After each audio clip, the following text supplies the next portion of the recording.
નમસ્કાર, ગુજરાત ફર્સ્ટના ડિજિટલ પ્લેટફોર્મમાં આપનું સ્વાગત છે। હું છું આપની સાથે વિકાસ મકવાણા।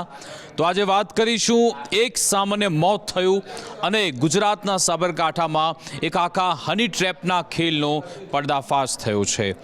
આ જે કહાની છે એવા લોકો માટે પણ છે જે દિલ ફેંક વ્યક્તિઓ છે, આશિક મિજાજના વ્યક્તિઓ હોય છે કે જે ઈચ્છતા હોય છે કે સોશિયલ મીડિયા પર કોઈની સાથે સંપર્ક થાય, થોડો રિલેશનશિપ થઈ જાય, થોડી મોજ મસ્તી કરી લે, પણ એ મોજ મસ્તીમાં પોતાનો જીવ પણ જઈ શકે છે, એમની સંપત્તિ પણ જઈ શકે છે અને તમારી આબરૂ જાય એ વાત તો અલગ। આવી સ્થિતિ છે। હની ટ્રેપ, તમે નામ ખૂબ સાંભળ્યું છે। જો કે આ વખતે જે હની ટ્રેપનો ખુલાસો થયો છે સાબરકાંઠામાં, એ જો આ સામાન્ય મોત ન થયું હોત તો કદાચ આખી આ ગેંગ ઝડપાઈ જ ન હોત। અત્યાર સુધી હની ટ્રેપની આ જે ગેંગ છે એણે ફક્ત ઉત્તર ગુજરાત પર ફોકસ કર્યું હતું, જેમાં બનાસકાંઠા, પાટણ, મહેસાણા, સાબરકાંઠા એ વિસ્તારના જે વેપારીઓ છે, પૈસાદાર વ્યક્તિઓ છે, એ લોકોને ટાર્ગેટ કરતા અને એમને શિકાર બનાવતા અને અત્યાર સુધી એ લોકો આવા ઘણા લોકોને શિકાર બનાવી પણ ચૂક્યા હતા। પણ તમને ખ્યાલ છે કે હની ટ્રેપમાં કહેવા કોને જવું કે ભાઈ આપણે આવા શિકાર બની ગયા છે? પોલીસ ફરિયાદ કરવા જાય તો પછી આબરૂ જાય, પરિવારના લોકોને ખબર પડે અને આ લોકોની મોડસ ઓપરેન્ડી પણ કેવી હતી પણ તમને બધું આગળ બતાવીશ। હવે આખા આ સામાન્ય મોત કેવી રીતે થયું અને કેવી રીતે હની ટ્રેપનો પર્દાફાશ થયો એ તમને જણાવું। 27 જુલાઈનો આખો આ કિસ્સો છે કે જ્યારે દરેલ હિંમતનગર હાઈવે પરથી જગદીશભાઈ પ્રજાપતિ નામના વ્યક્તિ એક્ટિવા પર પોતાનું વાહન લઈને જઈ રહ્યા હતા। એ પોતે ગાંધીનગરના રહેવાસી છે। દરેલ હિંમતનગર હાઈવે પરથી તે પસાર થતા હતા અને અચાનક કેટલાક લોકો આવે છે અને એમની સાથે વાતચીત કરે છે। 4 થી 5 એવા શખ્સો અને થોડી ઉગ્ર બોલાચાલી થઈ। અને જો કે જ્યારે પણ આવા કિસ્સા બનતા હોય છે, આસપાસના લોકોને એમ લાગતું છે કે ભાઈ એમનો અંદરનો મામલો છે, કારણ કે એકબીજાની પહેલાંની વાતચીત થાય છે અને પછી થોડું સંવાદ થાય અને પછી થોડી ઝપાઝપી પણ થઈ જાય છે। અને એ જ દરમિયાન તે જે ઝપાઝપી કરનાર લોકો છે એ જગદીશભાઈ પ્રજાપતિ પાસેથી એમની જોડે રહેલો ફોન કે બધું લઈને ત્યાંથી ભાગી જાય છે। એટલે કે લોકો જ્યારે બધું નજીક પહોંચે જુએ એ પહેલાં એવું થયું કે જગદીશભાઈ પ્રજાપતિ, કેમ કે એમની સાથે પહેલાં તો ઝપાઝપી થઈ હતી, થોડા એમનું બીપી લો થઈ ગયું હતું, એમની તબિયત બગડી ગઈ અને એટલા માટે એમનું મોત થઈ ગયું। કેમ કે ત્યાંના 4-5 લોકો ત્યાંથી ભાગી ગયા। લોકો ત્યાં પહોંચે એ પહેલાં જગદીશભાઈ પ્રજાપતિનું મોત થયું એટલે શંકા ગઈ કે ભાઈ એમની સાથે લૂંટ થઈ છે કે પછી બીજું કંઈક થયું છે। જગદીશભાઈ પ્રજાપતિ શું આ લોકોને ઓળખતા હતા? કશી જ કોઈ જાણકારી મળી નહીં અને પછી આખો આ મામલો પોલીસ મથકે પહોંચ્યો। તમામ લોકોના નિવેદન પણ લેવામાં આવ્યું કે એવું તો આખરે શું થયું કે જગદીશભાઈ પ્રજાપતિ આ લોકો સાથેની ઝપાઝપી થઈને પછી એમનું મોત થઈ ગયું। અને એ લોકો કોણ હતા, કેમ એમની સાથે લૂંટ કરીને ગયા, પહેલાં કેમ થોડી વાતચીત થતી હતી જાણે કે કોઈ ઓળખતા હોય તેમ, અને પછી તપાસ કરવામાં આવ્યો। અત્યારનો જે સમયગાળો છે, સીસીટીવી હોય કે પછી CDR હોય કે પછી વ્યક્તિ કોની સાથે ક્યાં સંપર્ક કરી રહ્યો છે, એ બધી વિગતો તપાસવામાં આવતી હોય છે। પોલીસે પછી 27 તારીખના એ સીસીટીવી જોયા, જ્યારે દરેડ હિંમતનગર હાઈવે જ્યાં એવો એરિયા છે કે ત્યાં ઘણા બધા એવા ઇન્સ્ટોલમેન્ટ છે કે જ્યાં હોટેલ છે કે ત્યાં આસપાસ ઘણી બધી દુકાનો, ઘણા બધા કોમ્પ્લેક્સ, અને ત્યાં પોલીસની નજર એક છોકરી પર પડે છે। એ છોકરી કે જેણે જગદીશભાઈ પ્રજાપતિ સાથે વાતચીત પણ કરી હતી। પોલીસે પછી તપાસ કરી તો જોયું કે આ યુવતી અને જગદીશભાઈ પ્રજાપતિ એક હોટલમાં પણ પહોંચ્યા હતા। પોલીસ એ હોટલના સીસીટીવી એ બધું પણ તપાસે તો ખ્યાલ આવ્યો કે ભાઈ આ લોકોનું એક્ઝિટ એન્ટ્રી ક્યારે થયું છે। તો પોલીસને વિગત મળી કે ભાઈ એ જ દિવસે જગદીશભાઈ પ્રજાપતિ એક યુવતી સાથે ત્યાં હતા અને પછી કોઈ આ ઘટનાક્રમ થયો છે। તો શું એની સાથે આજે ઝપાઝપી કરનાર આવનાર લોકો હતા, એની સાથે કોઈ કનેક્શન છે કે પછી બીજું જ આખું આ પ્રકરણ છે? આ બધી તપાસની શરૂઆત થઈ એટલે કેમ કે સીસીટીવીમાં એ યુવતી તો ઝડપાઈ ગઈ હતી, મહિલા।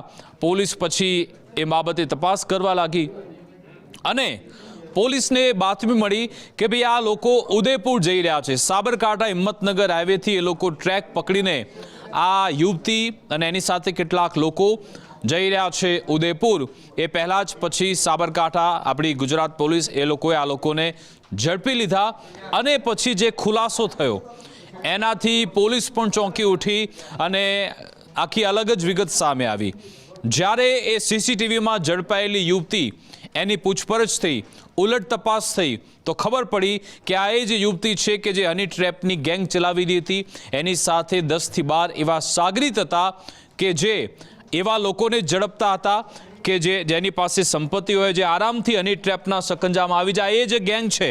તમે જુઓ કે સાબરકાંઠા પોલીસે એ તમામ લોકોને ઝડપી લીધા. અત્યારે પોલીસ ઝડપમાં એ લોકો છે. હવે એ લોકોને જે ઝડપવામાં આવ્યા એનો કિસ્સો પણ જબરજસ્ત છે.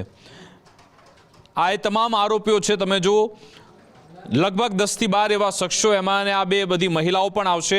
હની ટ્રેપની આખી એ લોકો એક એવી માયાજાળ ગોઠવતા હતા અને એ લોકોએ ઉત્તર ગુજરાત પર ફોકસ કર્યું હતું. અને એમાં પણ આ લોકો એવું કરતા કે જેની ઉંમર 50 વર્ષ કરતાં ઉપર છે એ લોકોને ટાર્ગેટ કરતા. એમને ખ્યાલ છે કે 50 વર્ષની ઉંમરનો વ્યક્તિ કે જે એક જવાબદારી નિભાવનારો એક પુરુષ હોય છે, એનો પોતાનો પરિવાર હોય છે, વેલ સેટલ વ્યક્તિ હોય છે, અને જો કદાચ આવા કિસ્સા બહાર આવી જાય તો એ ચૂપ રહેશે, કદાચ એ પોલીસ પાસે જશે પણ. એટલા માટે જ આવા લોકોને એ લોકો આઈડેન્ટિફાય કરતા. અને જગદીશભાઈ પ્રજાપતિને એક અંકિતા નામે એને સોશિયલ મીડિયા પર એ યુવતી સાથે વાતચીત થાય છે. જગદીશભાઈ પ્રજાપતિ એમને ત્યાં બોલાવવામાં આવ્યા અને પછી એમની પાસેથી અને આ લોકોની જે હું મોડો ઓપરેન્ડીની વાત કરી રહ્યો હતો કે એક તો એ લોકો ઉત્તર ગુજરાતમાં ટાર્ગેટ કરતા કે કેવા એવા વ્યક્તિઓ છે જે સોશિયલ મીડિયા પર આવી યુવતીઓની તલાશમાં છે, હની ટ્રેપમાં આરામથી ફસાઈ જશે, એ લોકોને આઈડેન્ટિફાય થતા.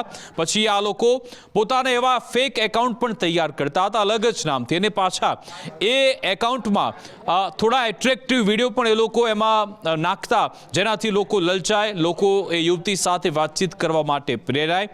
અને પછી વાતચીત કર્યા બાદ એ લોકોને આવી હોટલોમાં લઈ જવામાં આવતા. એટલે કે આવી હોટલમાં પણ ત્યાં પણ એની અંદર પણ આ લોકો કેટલાક સીસીટીવી, કેટલાક એવા હિડન કેમેરા મૂકીને રાખતા, જેના કારણે પછી ઓબ્જેક્શનલ એવા વિડીયો, આપત્તિજનક વિડીયો આ લોકોના બનાવી લેતા અને પછી એ લોકો પાસે વસૂલી કરવામાં આવતી હતી. અને આમાંથી કેટલાક એવા પણ લોકો હતા જે પત્રકાર બનીને પણ જતા, કેટલાક વકીલ બનીને પણ જતા, કેટલાક પોલીસ કર્મી પણ બનીને જતા. જ્યારે હોટલમાં એ વ્યક્તિ પહોંચે ત્યારે આ લોકો રેડ પાડતા અને પછી કહેતા કે ભાઈ પૈસા આપી દો, નહીં તો પછી અમે તમારે જે વિડીયો છે બધા જાહેર માધ્યમમાં આપી દઈશું, તમારા પરિવારને આપી દઈશું, તમારા મિત્રોને આપી દઈશું. એટલે આમ કરીને એ લોકો સાથે છેતરપિંડી કરતા હતા. અને જે વ્યક્તિ કદાચ પૈસા ન આપી શકે તો જ્યારે એમને મળે ત્યારે એમની પાસેથી લૂંટ ચલાવતા હતા. એટલે જગદીશભાઈ પ્રજાપતિ પાસે પણ એવું થયું. જ્યારે આ રીતનો મામલો સામે આવ્યો, આ લોકોએ પૈસાની એ લોકો એની સાથે પૈસા લેવા લાગ્યા જગદીશભાઈ જોડે. ત્યારે પછી એ લોકોએ માથાકૂટ કરી અને પછી મોબાઈલ એમનો જૂટવી લીધો. એ ઝપાઝપીમાં પછી જગદીશભાઈનું બીપી લો થઈ ગયું અને એ ત્યાં ઢળી પડ્યા, એમનું મોત થયું. એટલે આખી આ તપાસની શરૂઆત થઈને આખી ગેંગ ઝડપાઈ. અને ખુલાસો શું થયો છે? ખુલાસો થયો છે કે અત્યાર સુધીમાં આવા 15 કરતાં વધારે લોકોને એ લોકો છેતરપિંડીનો ભોગ બનાવી ચૂક્યા છે, જેમાં ઘણા બધા લોકોની જમીન પણ આ લોકોએ ઝડપી લીધી, પૈસા પણ લીધા હતા, સોના ચાંદીના દાગીના પણ આ લોકો લઈ લેતા હતા. અને પછી જે લોકો પૈસા ન આપી શકે એ લોકોને આવી રીતે હેરાન કરતા હતા, કોઈ બીજી જગ્યાએ બોલાવીને એમની પાસેથી આવી સંપત્તિ અથવા તો કંઈ પણ મેળવી લેવાનો પ્રયત્ન કરતા હતા. હવે આરોપીઓ કયા કયા છે? પિયુષ પટેલ વિજાપુરનો છે, જગદીશ પટેલ જે પાલનપુરનો, યશ પટેલ જે વિજાપુરનો, અસ્મા શેખ મહેસાણાની, અંજના રાવળ જે પણ મહેસાણાની, મુસ્તુફા કાલુ પઠાણ મહેસાણાનો, તાહિર શેખ અમદાવાદનો, આફતાબ પઠાણ વટવા અને વિક્રમજી ઠાકોર વિસનગરના. આ તમામ ભેગા મળીને ઘણા સમયથી લોકોને શિકાર બનાવી રહ્યા હતા.